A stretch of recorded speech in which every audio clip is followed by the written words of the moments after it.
এটা রাস্তা এখানে সব আরাফাতে হজের সময় এখানে থাকতে হয়।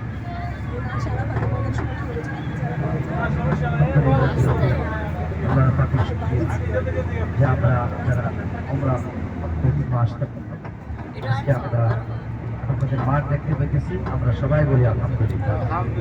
আরাফাতের মাঠ দেখতে পাচ্ছি। আল্লাহ নবী বলেন, যে ব্যক্তি আরাফাতের ময়দানে 10 মিনিট হজের দিন অবস্থান করলো, আসলো আর গেল, 10 মিনিট 2 মিনিট 1 মিনিট অবস্থান করলো, আল্লাহ তাআলা তার আমল নামায় কবুল হজ দান করে। এই জন্য অসুস্থদেরকেও এখানে আনা হয়, অল্প সময়ের জন্য হলেও আনা হয়। যারা একবারে অসুস্থ গাড়িতে আসতে পারবে তাদেরকে হেলিকপ্টারে আনা হয় সৌদি গভর্নমেন্টের খরচে। যারা মেডিকেলে থাকে, বাঙালি বিভিন্ন যা বড় বড় অ্যাক্সিডেন্টের রুগী, এই যে আমরা উপরে দেখতে পাচ্ছি এটা হলো ট্রেনের স্টেশন, যে ক্রস করে যাচ্ছি, হ্যাঁ ট্রেনের স্টেশনে হজের টাইমে ট্রেন চলে, মেট্রো রেল, মেট্রো রেল দিয়ে আনা যাওয়া করা হয়, ব্যয়বহুল, অনেক টাকা খরচ। যারা ট্রেনে চলে ওনাদের জন্য আবার আমাদের একটা 50,000 টাকা মতো ব্যয় হয়।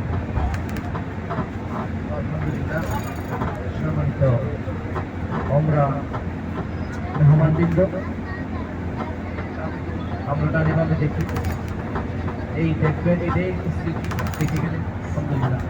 আল্লাহ যেন এই দেখাটাকেই আবার পূর্ণরূপে রূপ দান করেন, হ্যাঁ, যেন হজের দিন আমরা এখানে থাকতে পারি, লক্ষ লক্ষ লোকের সমাগম হয়, আমরা ফেরেশতারা নেমে আসে সেই হজের দিন আরাফাতের ময়দানে।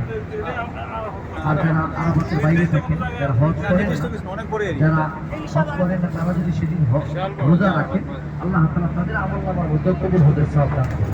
আমিন। সুবহানাল্লাহি ওয়া বিহামদিহি, সুবহানাল্লাহি ওয়া বিহামদিহি।